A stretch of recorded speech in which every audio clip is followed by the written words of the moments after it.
viewers are being, we're literally, the song, what's the song, like Blinded by the Light? Blinded by the light. That's literally what's happening right now, so I hope we don't walk into anyone because I can't see. But I am here with Jason Ray, who is CEO and co-founder of Paperless Parts, one of our newest portfolio companies. Yes, thank you. Welcome to the OPI. I mean, I didn't have anything personally to do with the investment, but we're so happy to have you. Oh, I feel like you had a little bit to do just with made all it. those good introductions to you. Yes. That's my biggest job It's here. awesome. So no, It's awesome. Thank you. We're super happy to have you, but I want to hear, Paperless Parts was our first sort of investment into the kind of manufacturing tech space. So I'd love to just know a little bit about Paperless Parts and really what the inspiration behind it was for all of the weekly walk viewers. Oh, and we're no longer being blinded. I know. I had to see you just in time. Just in time for you to tell us all about Paperless Parts. Yes, so Paperless Parts is all about making manufacturing more accessible. I think the biggest thing we identified is that in the United States, we've got such an incredible amount of technology, and manufacturing technology is just, it's evolving dramatically. Yeah.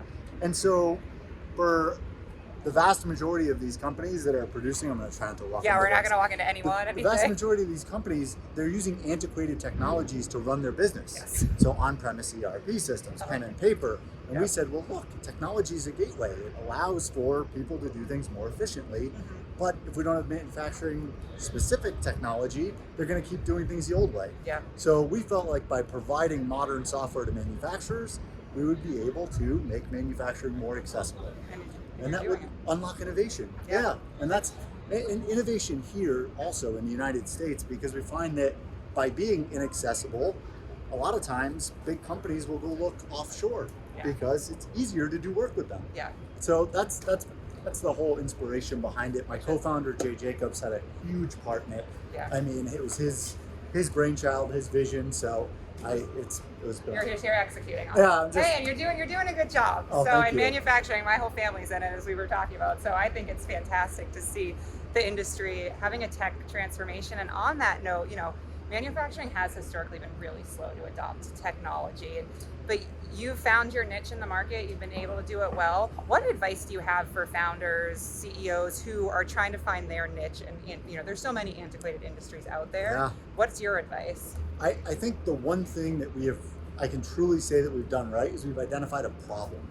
Yep. So I think a lot of folks come up with really cool products and solutions, but they're not necessarily addressing a key problem. And I think if you're going into an antiquated industry, you can't be that, that vitamin or even that painkiller. You got to try to find a way to be oxygen for your customers. Yeah.